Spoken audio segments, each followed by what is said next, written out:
Watercolor 1, Foothill College, Fall 2021. This class has been a great start to learning about painting watercolors. After 11 weeks, I still believe it's a challenge, but at least I have a start.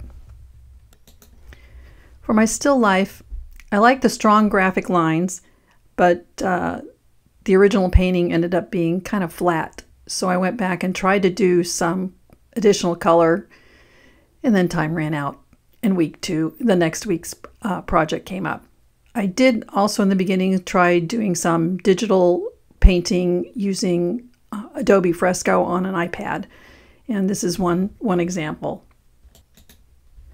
The flower, I happen to like this image a lot, and I think the shadows and lights on the leaves worked. And as for your comment, I agree that the pinks in the flower itself could have been stronger, and I would have liked to do something bolder in the background. I also did try to do a digital painting version with Fresco. Each time you get into an image, it helps learn more about it, and maybe next time go back and even with more strength and more knowledge about the image, do a better job.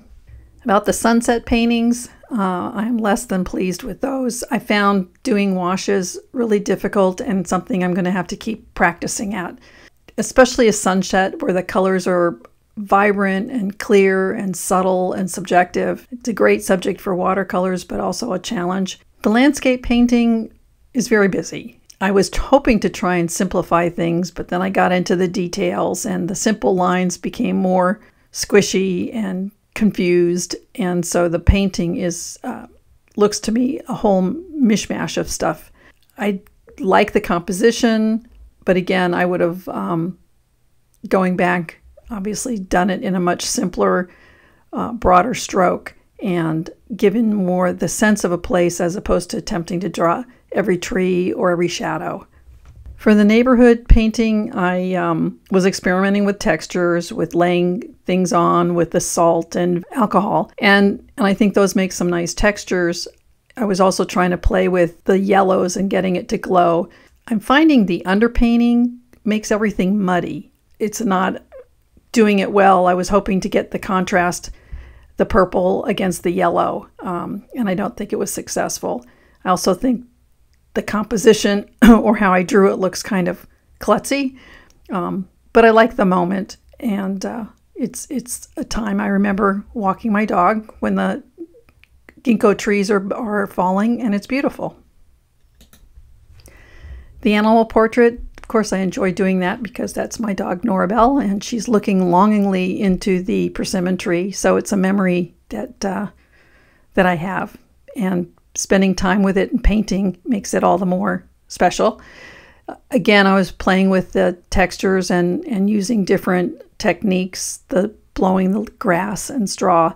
And while I kept the colors cleaner, as per your comment, the dimensionality didn't happen because I didn't spend more time building shadows and shapes to kind of give her more definition and more volume.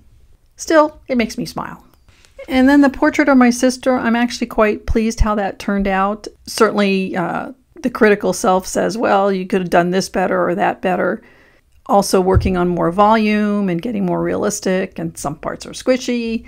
But overall, I think it pulled together a lot of the things I learned. I did try using some textures, and I went back and I found for me the technique of doing a little bit, walking away, coming back an hour later or the next day, instead of trying to blow dry it and do it all at once. So over time, little by little. Another thing that I found helpful was using the photographs I took midway, and you take a step, it helps take a step back and you look and say, well, that part's working or that needs more definition. And the one thing that for all of these, it's when do you stop?